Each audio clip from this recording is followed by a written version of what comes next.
e sai jogando. Lance individual, arrumou pro Arrascaeta, bateu Gabriel!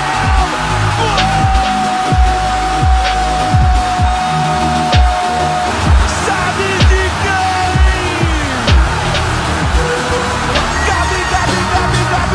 Gabigol! É o nome da emoção! Gabigol!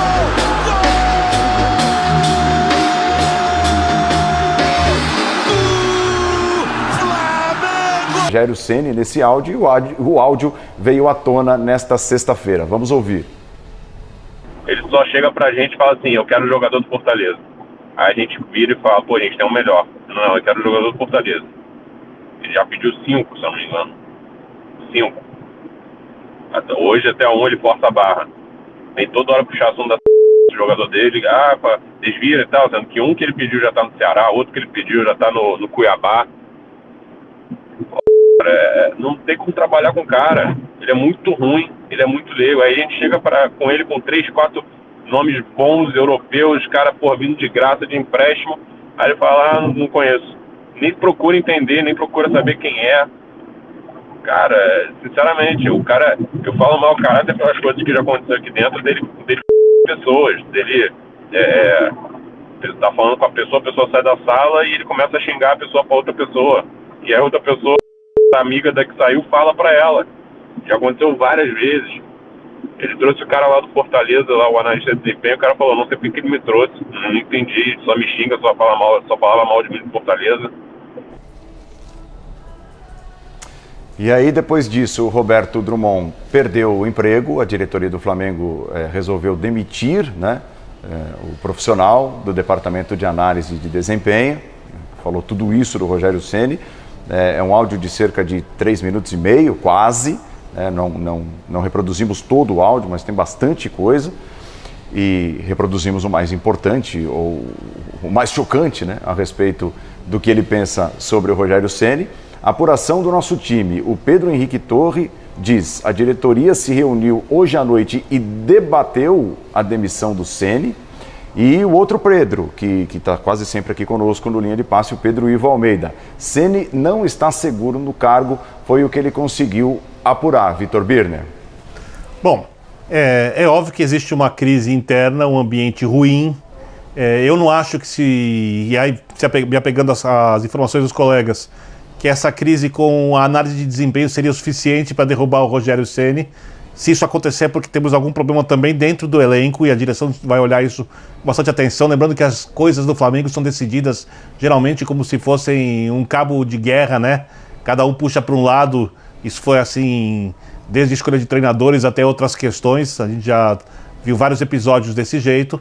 Agora, eu sempre acho que o treinador tem que ouvir os especialistas da análise de desempenho. Então, supondo que tudo que foi dito no áudio seja verdade, estou colocando na condicional, não estou afirmando que para ser bem claro, o Rogério tem cometido erros que são bem duros de serem aceitos por quem pensa em planejamento, porque ele pode até discordar daquilo que a análise de desempenho tem a dizer, mas ele tem que ouvir e ouvir com argumentos, não é pegar uma terceira pessoa e ir lá contar para o Rogério, contrata esse, te mandaram assim, não, escuta o porquê, conversa, pondera, toma decisão. Se as pessoas não são pessoas da confiança dele, ganhe a confiança das pessoas, a não ser que as pessoas não sejam confiáveis, passe a construir um ambiente, relações melhores dentro do ambiente de trabalho que são essenciais, porque não é uma ditadura ou não é uma hierarquia que você obedece apenas por questão de cargo. Eu acho que muito do que, quando a gente tem chefes,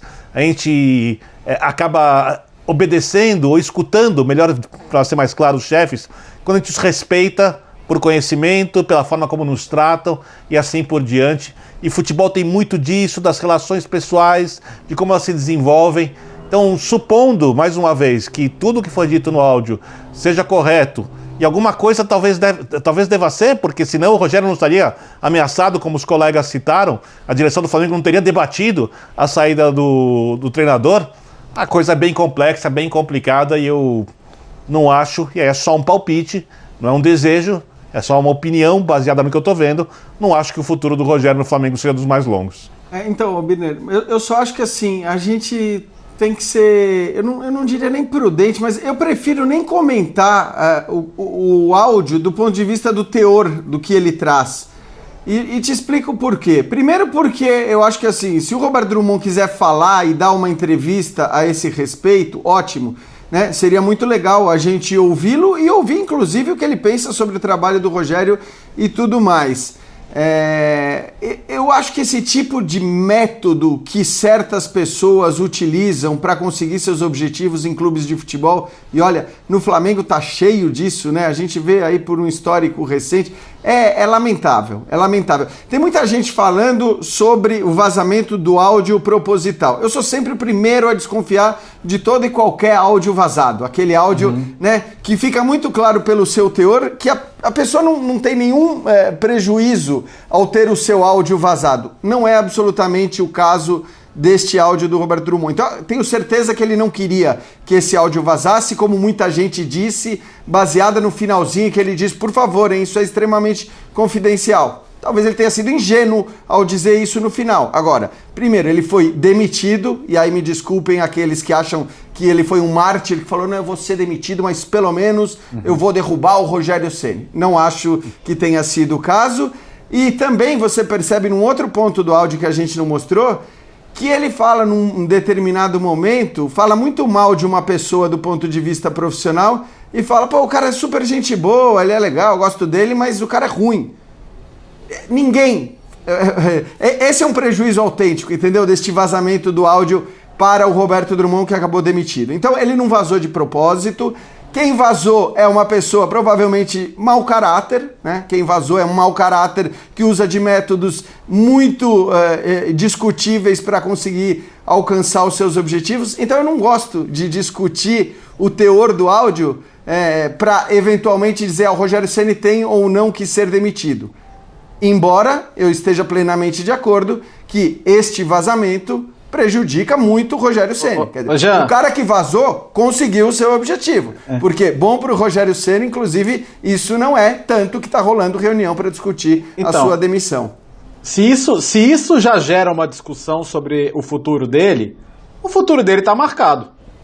Me parece muito claro que ele chegou àquele ponto em que a questão não é mais se vai sair, mas quando vai sair. Em que momento vai acontecer o resultado, porque vai acontecer cedo ou tarde. Acho que o Flamengo não está num momento em que você vai imaginar que ele vai ganhar todos os jogos, não está jogando para isso.